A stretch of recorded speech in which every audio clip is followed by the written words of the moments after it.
Olá a todos, estamos iniciando mais um episódio do Momento Fértil, o nosso podcast aqui da Clínica Arte Fértil. E hoje vamos falar sobre um tema que é o emagrecimento, a perda de peso e a sua relação com a fertilidade e os tratamentos de reprodução assistida.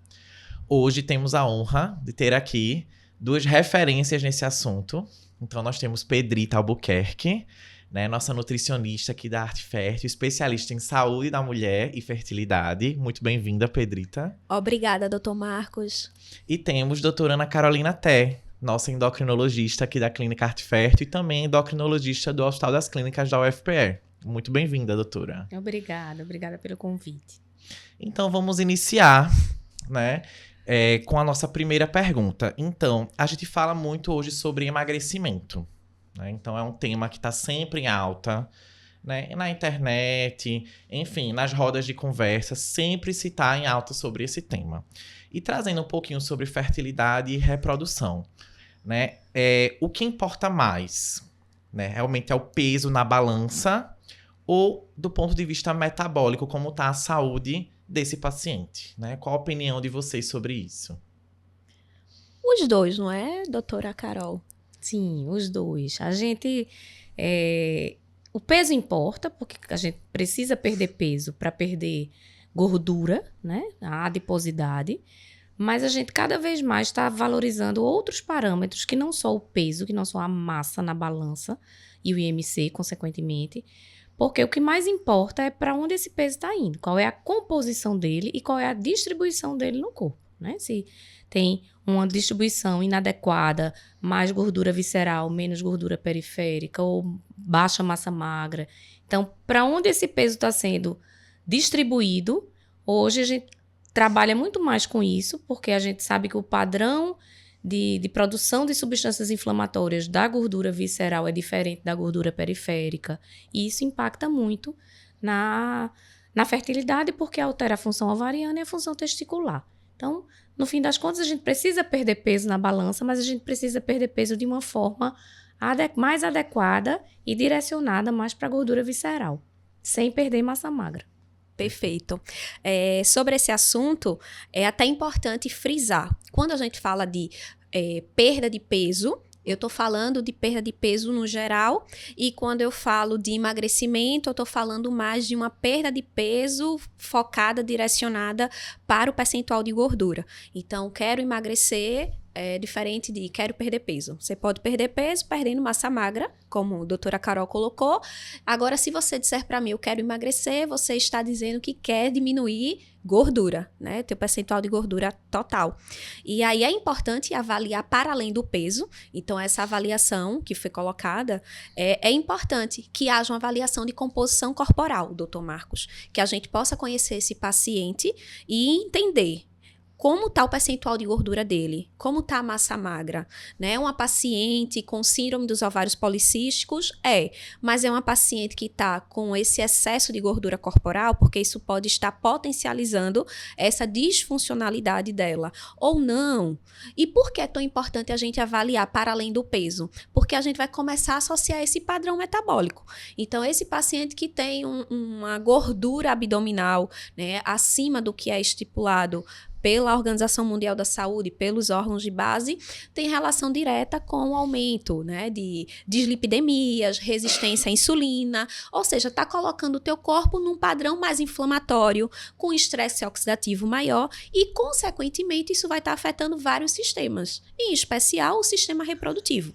Então, a gente precisa pensar no peso para além do peso e buscar também indicadores dessa saúde, desse perfil metabólico, e aí é bem importante, quando a gente fala de obesidade, associar a essa paciente de SOP, endometriose, que é muito comum aqui na clínica, e essa paciente de SOP tem relação direta com a resistência à insulina. Então, melhora peso, diminui o percentual de gordura, reflete diretamente também nessa melhora da resistência à insulina, consequentemente lá também na ovulação no ciclo dela. Maravilha. E é isso, Muitas vezes a gente olha para o IMC como um número a ser perdido, a gente tá deixando de lado o que é que realmente tá por trás ali, Será que essa perda tá sendo de forma saudável, Não é só emagrecer por emagrecer, Assim, perder um número no IMC por perder, vai muito além disso. né? Então, uma pergunta que eu queria que vocês respondessem do ponto de vista da nutrição, do ponto de vista metabólico mesmo, da endocrinologia, né? Se existe um timing perfeito, tá? Pra gente atuar nessa perda de peso, pensando na reprodução, pensando mais especificamente em tratamentos. Então, a gente, na reprodução, como especialistas, trabalhamos com prazos. Então, existe um timing perfeito do ponto de vista dos dois lados da mesma moeda, vamos colocar assim, né? Pra atingir um melhor desempenho nesse tratamento de reprodução. Perfeito. Fazendo esse recorte para reprodução, é interessante que essa mulher, esse homem, o casal, busque esse suporte nutricional, essa intervenção com pelo menos 90 dias antes de ser submetido ali à fertilização. Seria uma janela de tempo em que as evidências que temos mostram uma correlação mais positiva, né, do efeito da dieta, da suplementação. E por vezes, doutor Marcos, o que eu vejo na prática é uma janela de tempo muito curtinha para a gente poder avaliar o impacto de, por exemplo, um ômega 3.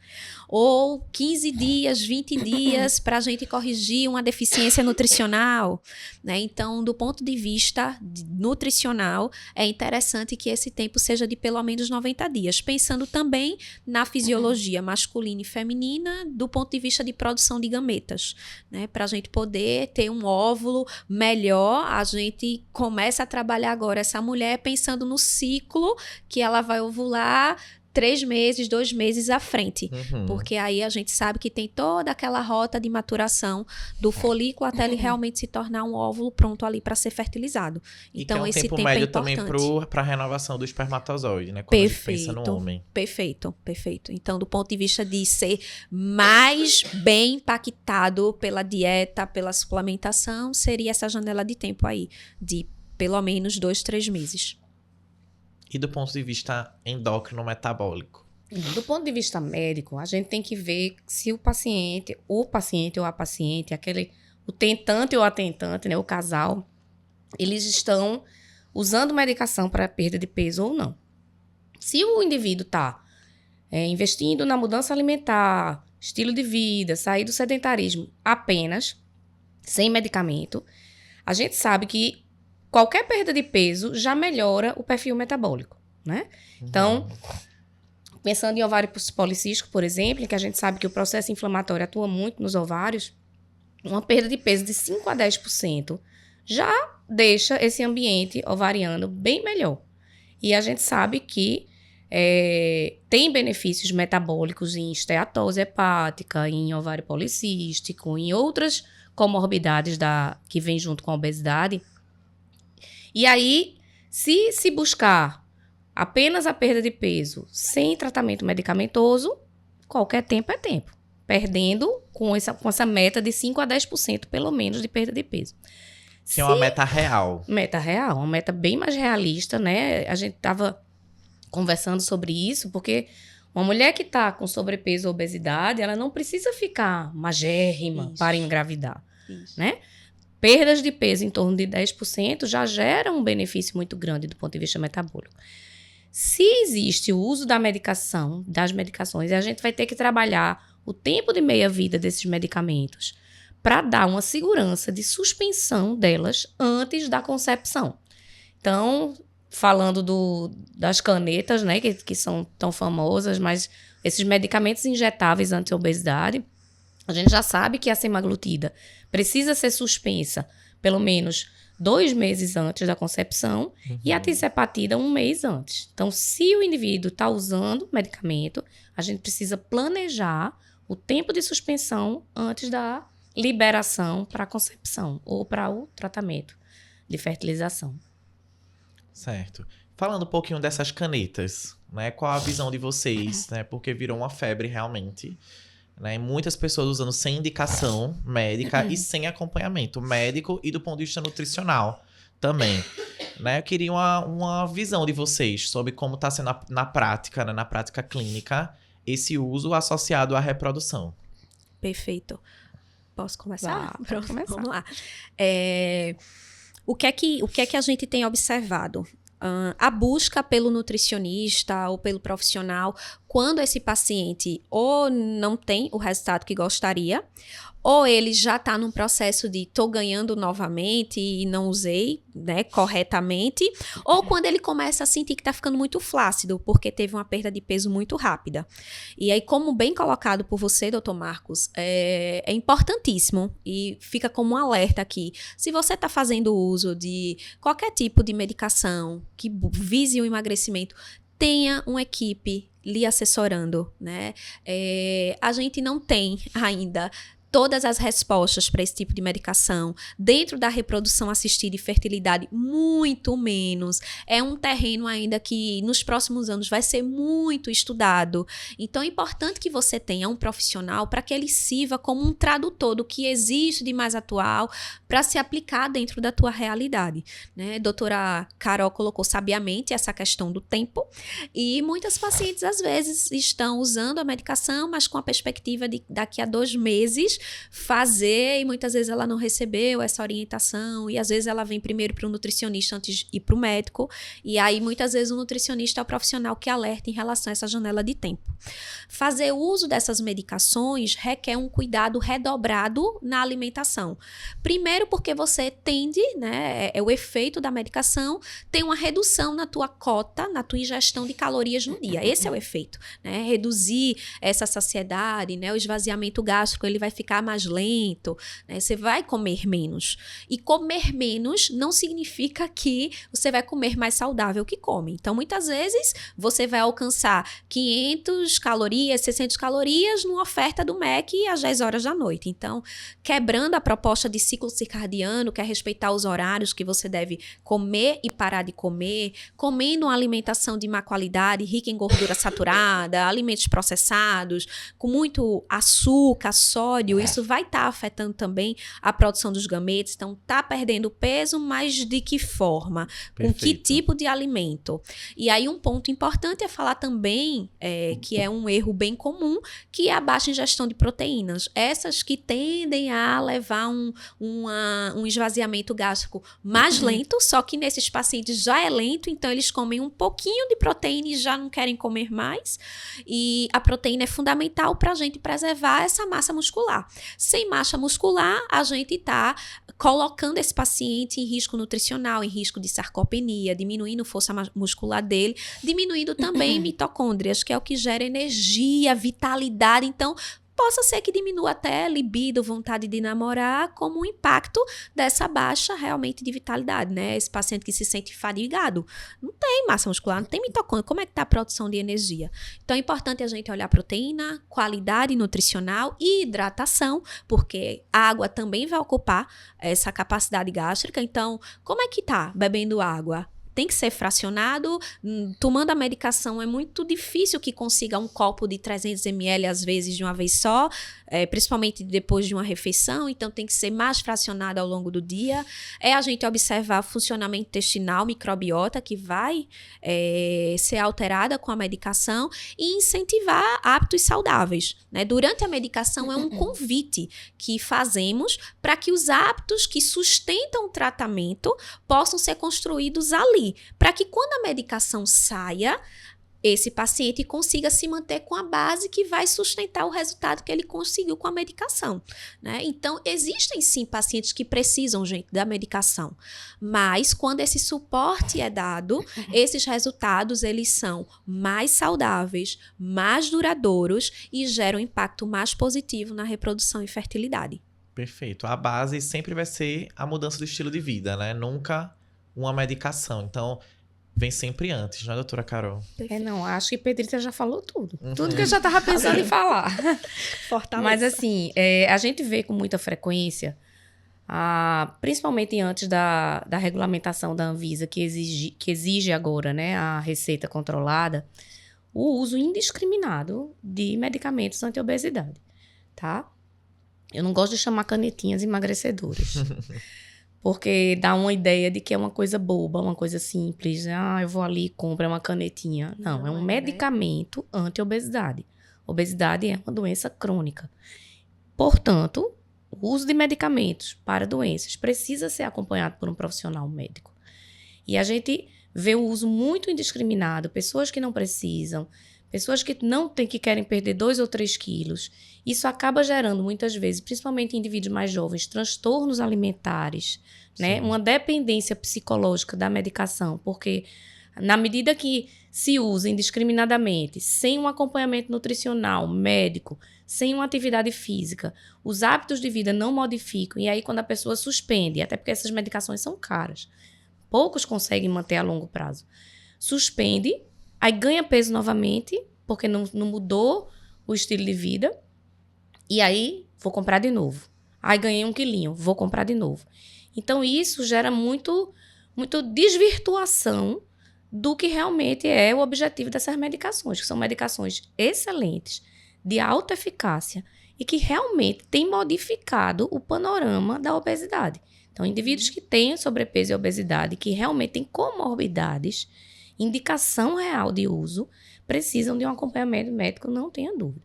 Porque a gente precisa estar atento a efeitos colaterais, titulação de dose. Não pode começar com a dose que quer. Então, tem que começar com dose mais devagar para evitar os eventos adversos, né?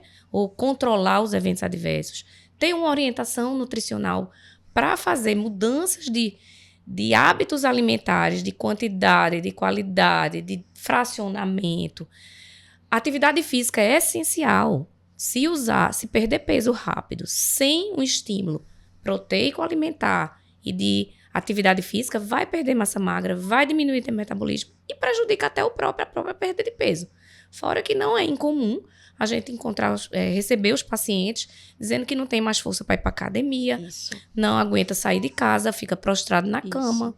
Então, tudo isso pode ser minimizado se houver um acompanhamento multidisciplinar. Não tenha dúvida de que realmente precisa, sim, de acompanhamento e que não são medicamentos que a gente chega ali no balcão da farmácia, compra e faz sozinho, olha pela internet, ou pior, compra contrabandeado, compra do Paraguai, compra sem segurança até do próprio medicamento, da molécula. Perfeito, alertas bem importantes que vocês levantaram. E uma coisa que me chamou a atenção no relato de vocês é a questão da frustração. Então, a gente sabe que no contexto de reprodução, muitas vezes os pacientes estão muito fragilizados do ponto de vista de saúde mental, enfim, por N questões, né, que a gente, ao longo de vários podcasts aqui, a gente inclusive já levantou essas pautas. E a frustração, seja do reganho de peso ou de se estabelecer uma meta irreal, que a gente chegou a tocar nisso, né, pode gerar um impacto muito importante para esse paciente, que é como já foi levantado aqui. Então, se um paciente tem um IMC muito elevado, ele não vai conseguir ficar numa meta rigorosa em tão pouco tempo, né, que é esse timing que a gente levantou. Isso pode gerar uma grande frustração para ele e gerar o efeito rebote, né? Mais ansiedade, então em vez, às vezes, de ele perder o peso que a gente tanto quer, ele pode até ganhar, né? Pelo contexto de ansiedade, né? Como vocês manejam isso na prática clínica de vocês? Como é que faz a gestão do seu estresse, da ansiedade? Na hora que eu pergunto, eu estou colocando esse paciente para refletir, né? Quais são os compromissos que você tem com você mesmo para poder baixar esse nível de tensão, estresse, ansiedade? De 0 a 10, como é que você avalia seu nível de tensão e estresse hoje? Eu acho que uns 9. E como é que lida com isso? Comecei a fazer terapia, mas parei. Eu ia visitar muito meus familiares no final de semana, mas agora eu estou com muito trabalho. O que é que pensa em fazer para melhorar isso? Porque existe uma relação direta, tanto desse contexto emocional com a alimentação, quanto da alimentação nesse contexto. E para quem está fazendo uso de medicação, abre uma janela que a doutora Carol bem colocou, que é de desenvolver transtornos aí. Além disso, esses pacientes que fazem, por exemplo, dietas muito restritivas por conta própria ou em algum tratamento medicamentoso, eles também ficam mais expostos a deficiências nutricionais. Sim. Então, vitamina D muito baixa, vitamina de 18, 20, 21, como a gente pega no consultório, tem muito mais relação com ansiedade, com depressão. Zinco muito baixo, B12, tá ligado diretamente à parte cognitiva. Então, a gente precisa também pensar que esses pacientes que estão submetidos a um processo de emagrecimento, se eles não têm realmente um suporte nutricional, né, de algumas vitaminas e minerais mais especificamente, eles podem estar agravando essa situação de ansiedade, de estresse. E aí, no momento que pausa a medicação sem corrigir deficiências, compulsão alimentar. E aí já gera um outro problema, né? Que é o que a gente costuma ver muito na prática. Olha, obesidade e infertilidade tem tudo a ver com frustração. Né? Exatamente. Então, eu trabalho com as duas coisas, porque trabalho aqui na Arte Fértil. Mas com obesidade há bem mais tempo. Então, assim, a gente sabe, por estudo mesmo científico, que um indivíduo obeso, quando ele consegue atingir uma perda de peso significativa, um resultado satisfatório, já se sabe que ele já tentou aquilo ali, já se frustrou pelo menos 6 vezes. Então, a primeira coisa que a gente faz, que eu faço pelo menos, é conversar. Conversar, explicar que a obesidade é uma doença crônica, que a obesidade não é culpa da pessoa, que ninguém tem culpa de ser obeso, né? Do mesmo jeito que ninguém tem culpa de ser diabético, ninguém tem culpa de ser hipertenso. E que existe tratamento. O tratamento não é só medicamentoso. Então, tem que ter uma conversa com muito embasamento para a pessoa entender que aquela frustração existe, mas que ela não pode se entregar aquilo. Porque a primeira coisa que acontece, né? A Perita falou da compulsão com as deficiências vitamínicas, mas a frustração de não conseguir, ou de ter conseguido e ter voltado tudo atrás, gera aquela coisa na cabeça inconsciente. Agora eu já sou gordinho mesmo, então eu vou comer. Isso. Então, isso precisa ser bem explicado durante as consultas. E muitas vezes a gente se surpreende com a empolgação do paciente. Poxa, ninguém nunca me disse isso. Né? Obesidade tem tratamento. Logicamente, eu estou dizendo que a obesidade é uma doença crônica e que a pessoa não tem culpa, porque é uma coisa multifatorial. A gente sabe que a questão ambiental é muito importante. Existe o lado genético e existe a questão ambiental, que se a gente for falar aqui, a gente não termina o podcast, sobre todos os estímulos externos de sedentarismo, de alimentação de ultraprocessado, de excesso de caloria. Até a própria rotina também. Né? Rotina, estresse. Então, se você junta estresse, comidas hipercalóricas e sedentarismo, é aquele ambiente que está completamente propício à obesidade. Mas não dá para dizer que a pessoa que está nessa situação é culpada. Então, se você tira a culpa da pessoa, você já diminui um bocadinho daquela frustração. E aí, quando você já está tratando obesidade, que é uma coisa que frustra o tratamento. Com infertilidade, chega um casal... também não é culpa. De jeito nenhum, muito menos, né? E aí, é um casal que muitas vezes está destruído. Porque já tentou engravidar há vários anos e não consegue, já está numa clínica porque já não consegue. Às vezes, já tentou tratamentos de fertilização e não conseguiram. Então, é preciso ter realmente um tempo grande de consulta para a gente conversar e trabalhar essa frustração.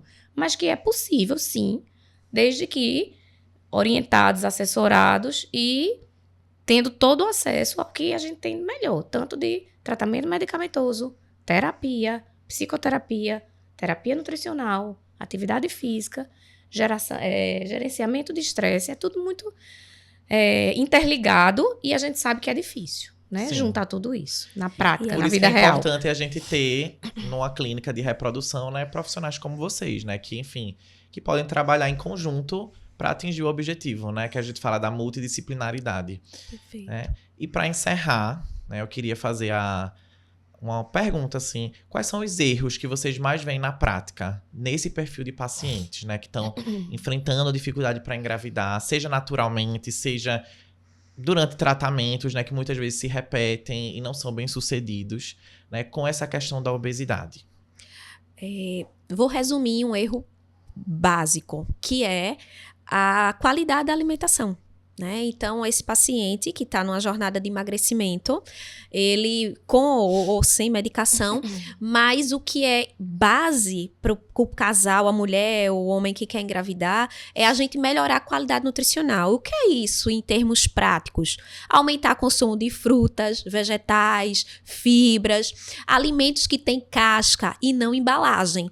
E na prática, eu vejo que com ou sem a medicação, quando não há um suporte, né, de uma equipe médica multiprofissional, é que a qualidade nutricional continua baixa. Então, é o pão com queijo, é um sanduíche rápido de manhã, é uma tapioca com queijo, e no almoço é uma massa com a carne moída, ou é um feijão com arroz e um peito de frango.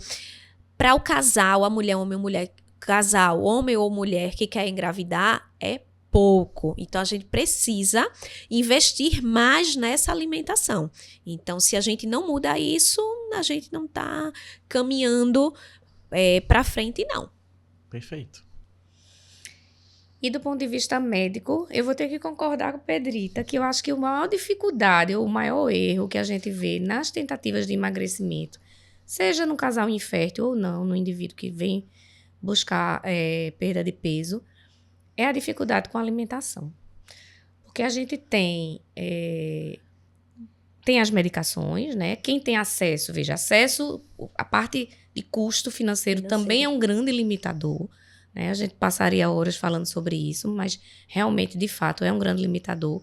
Mas o que a gente vê na prática, né, quando a gente conversa e sai perguntando o que é que você come, como é que você está comendo, qual é a velocidade, está comendo olhando para o celular, está comendo olhando para a televisão. Então, pessoas que até que usam medicação, que têm condição financeira de comprar, faz ou não faz atividade física, muitas vezes assim, até se consegue perder algum peso mesmo sem atividade física, mas as pessoas têm muita dificuldade de entender o que é qualidade de alimentação, não só quantidade. Né? E muito mais ainda no nosso meio, a gente vive aqui no Nordeste, uma cultura muito canavieira, de muitos excessos. Então, até para entender para um paciente, mesmo com um nível de escolaridade mais alto, entender que aquele prato é muito grande, que aquilo ali não é comer normal. Não, eu como normal, não é muito. Isso. É muito e muitas vezes sem qualidade. Então, isso é uma coisa que realmente impacta e leva tempo para ser trabalhado. Precisa muito do apoio do nutricionista, né?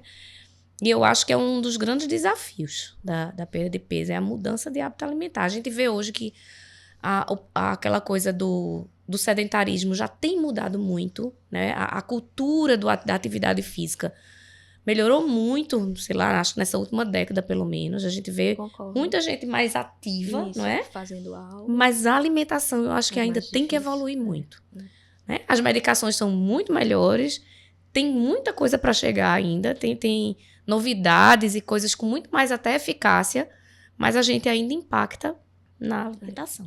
E que não é fácil, não, né? Você que está nos assistindo, há uma dedicação de tempo. Antes de começar o episódio, conversávamos aqui, né, doutora Carol, o quanto que envolve de dedicação de tempo, financeira, logística, para a gente poder manter realmente o que seria esse padrão, essa alimentação, esse hábito alimentar que potencializa a fertilidade e a reprodução.